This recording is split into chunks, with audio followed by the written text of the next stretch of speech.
Can everybody hear me?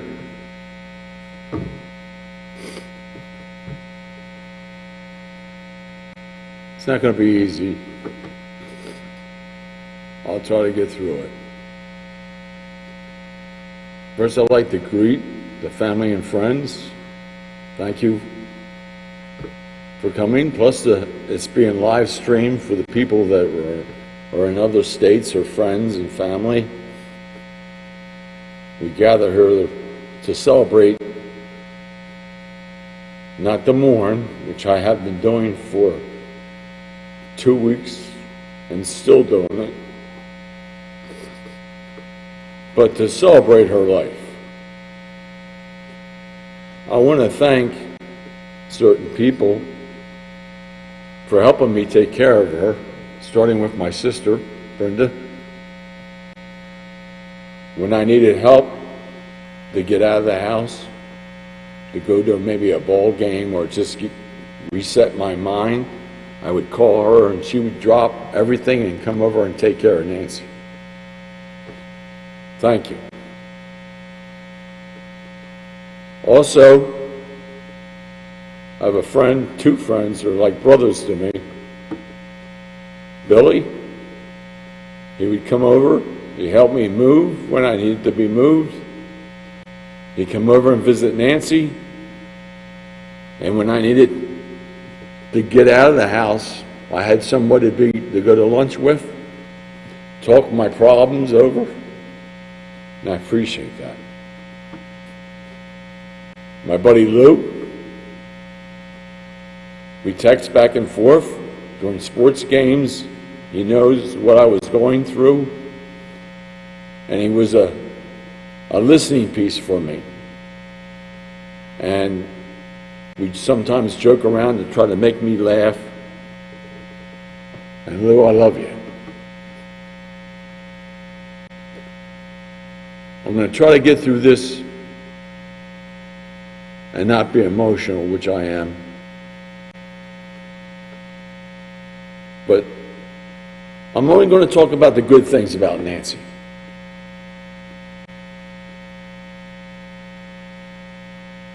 Our life together. We all know she had struggles and difficult times in life, and things turned to the worst later on in life. But I'm not going to get into the bad times because I'm here to celebrate the good times. And I'd also like to point out another person that I almost forgot. Her name's Christine. I met her through my daughter. I needed someone to take care of Nancy so I could get out and do errands or maybe go to lunch with Billy to reset my mind. If you're a caregiver, 24/7, it wears on you.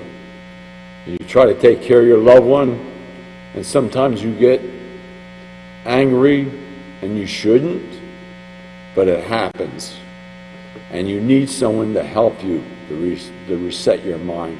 Christine came all the way from Sotterton, PA, over an hour drive, to sit with Nancy and be her communication friend for 4 hours on Tuesdays and Thursdays every other week. Christine, thank you very much.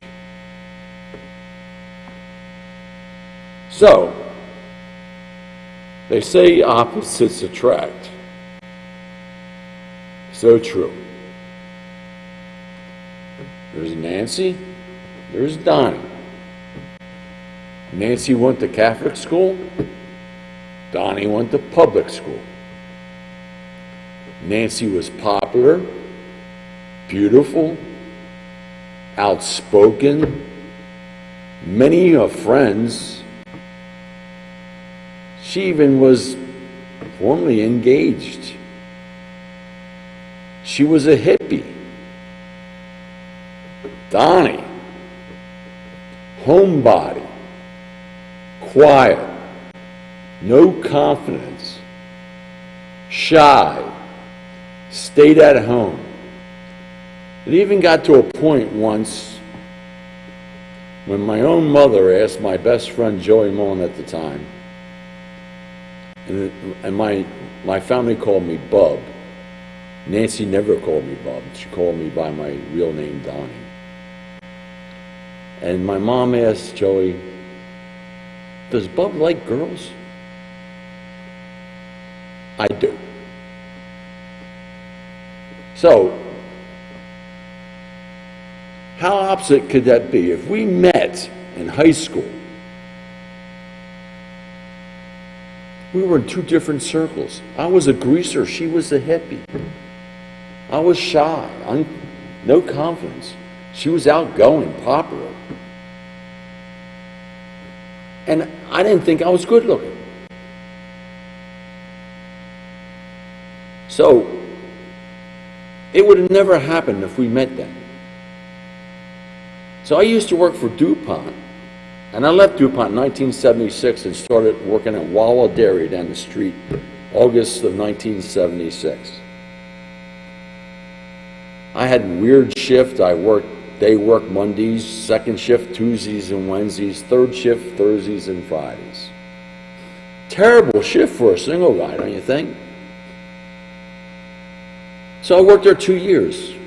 In 1978, very special year for me. Matter of fact, I just saw in the news that Billy Joel, one of my favorite musicians, and Nancy's too, we went to their concert, he started his first concert in 1978. How ironic is that? So there was a Christmas party at the corporate headquarters in 1978. And that was known as Red Roof, and in the cafeteria. And the guys at work were older than me. I was a young guy, and they said, why don't you go to the Christmas party? I said, well, I can't. I got to work. It's Friday night. I got to go to work at 9 o'clock at night. They said, it starts at 6. It's over at 7:30. You got plenty of time. I said, oh, okay. So I go home, get dressed up, go down to Red Roof, go down to the cafeteria, and they had all these tables set up, and everybody had their own little cliques and stuff. So I saw the guys I worked with. Most of them were older than me. So I sat down, had a couple cold ones, and this girl walked by my table. Blue dress, blonde, green eyes,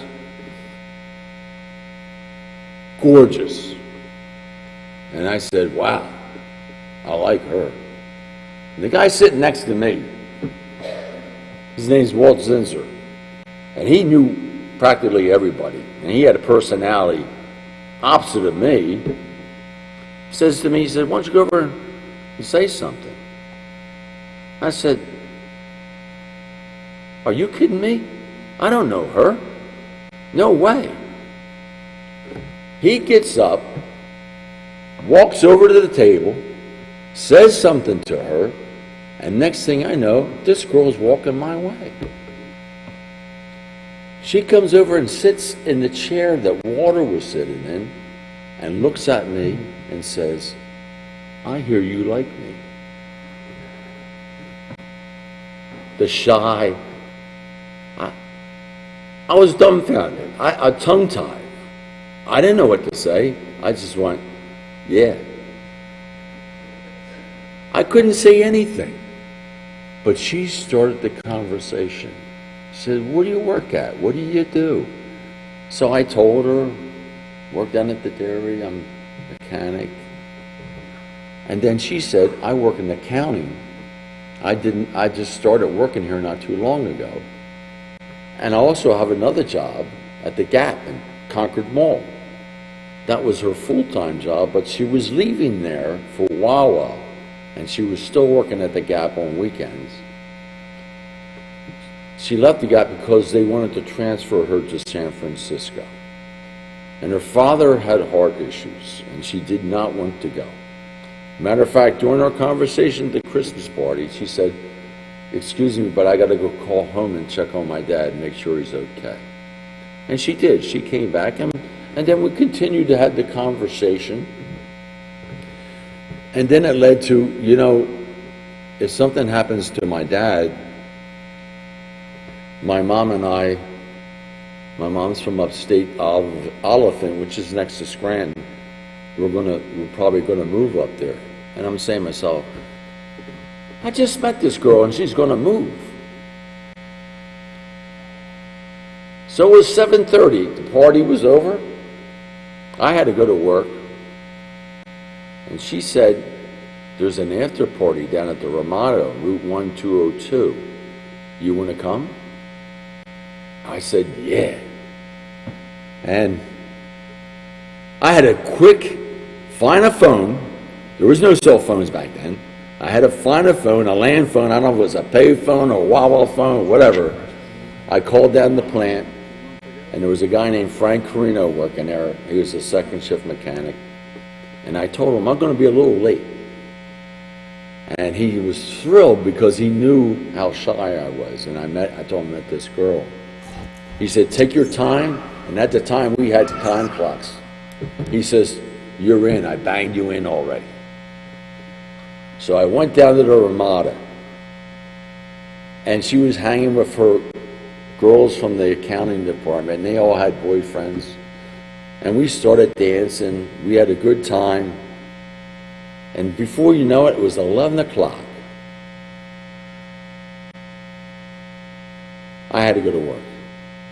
So she followed me out in the hallway. We exchanged extension numbers. She had an extension at her cubicle at work, and I had an extension in our office. So that's the only numbers we had of each other. And we went to say goodbye, and I picked her up and gave her a kiss. And she said, after that fact, you scared me, but I liked it.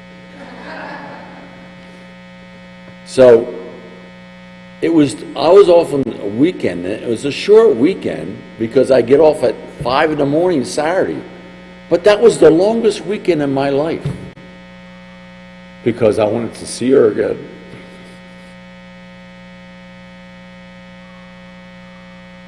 Come Monday, 9 o'clock, I was on that phone and calling that extension.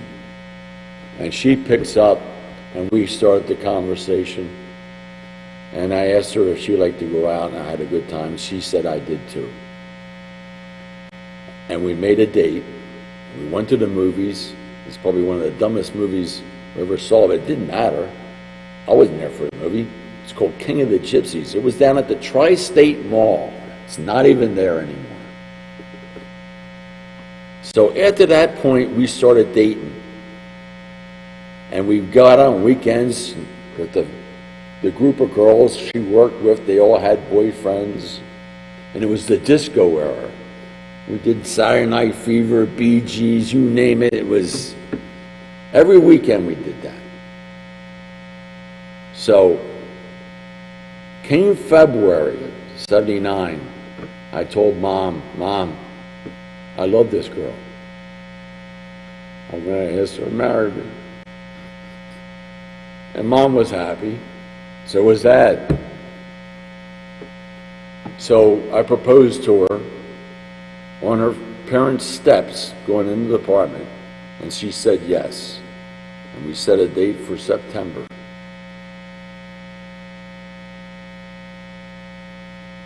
Two opposite people of the spectrum came together. And the guy was engaged to her, that's his loss, my gain.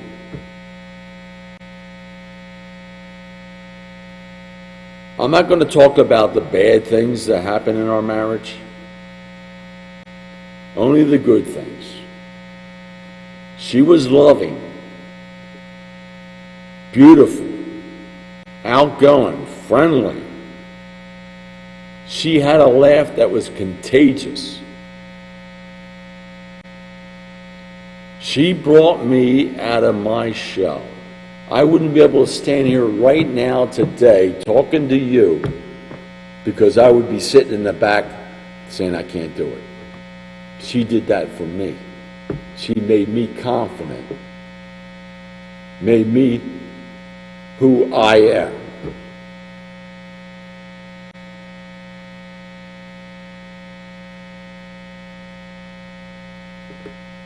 I don't have a teleprompter, by the way. I have to turn the pages.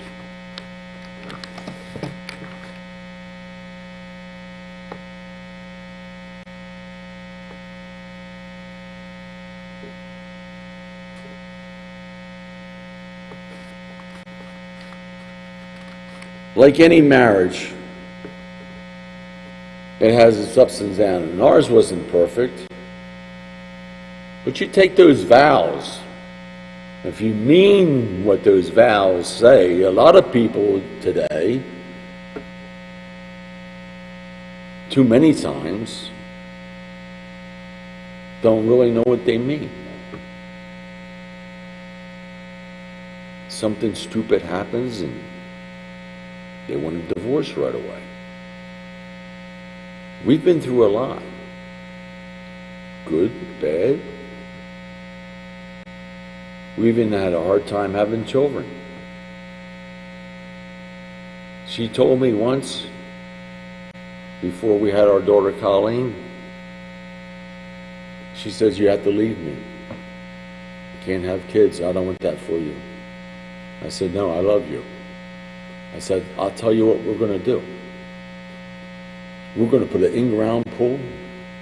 We're going to buy a satellite dish, and we're going to buy a big screen TV, and we're going to go on vacations, and we're going to live life." Well, that year that pool was built, I don't know what happened. Must have been that pool.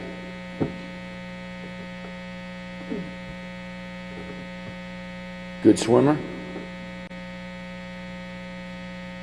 She took a quiet, shy guy with no confidence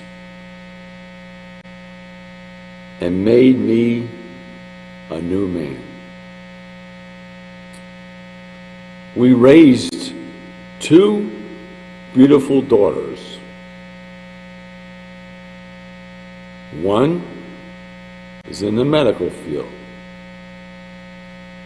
helping save lives, treating people. What more can you ask? The other one, an educator, touching students' lives, leaving footprints, getting letters from students saying how much better they are. We both were so proud of them. Your mother was proud of you, both. Now we got this gorgeous granddaughter. And I'm so happy she had a chance to see her and hold her.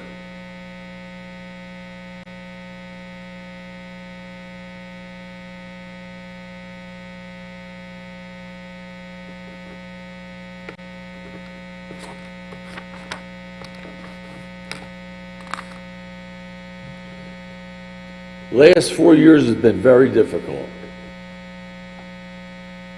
Nancy was pretty functional before I retired in 2019. And we took a vacation before that in Sarasota, Florida. We rented a house. And she seemed to like it. We liked the house, and I had an idea that maybe when I retire, maybe we should move here. So we looked around, we bid on houses, and you know how the bidding process is, but it didn't work out. So I had an idea, let's buy a townhouse and buy a condo in Chadds Ford, and we can have two places to go to. So we went to Florida, and Donna stayed in the townhouse and saved her money until she was able to get a place of her own. But Florida was nice, but Nancy was getting weaker.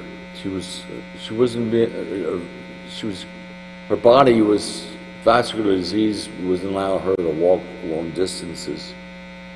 She enjoyed sitting on the beach, but to get her in the water, I had to hold her hand and take her to water, and maybe she'd be in there 5 minutes and want to go sit down.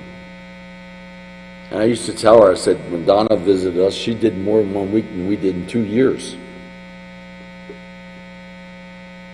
Nancy developed the thing called tartar dyskinesia. It's from medicines that make you uncontrollable body movements. So it was time to come back home and get it treated with her doctor.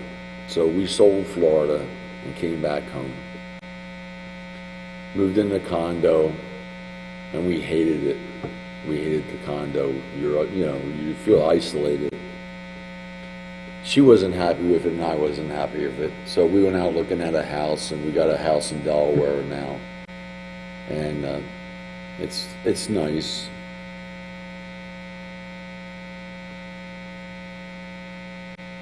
But she wasn't the Nancy that we all know. Her memory was starting to go. I was watching her every day, except for when Christine would come down. And it was very hard. And she didn't like it. She always said, "I'm sorry." And we know people that we know would go on vacations. She didn't like living that way. I didn't like living that way. But I had to take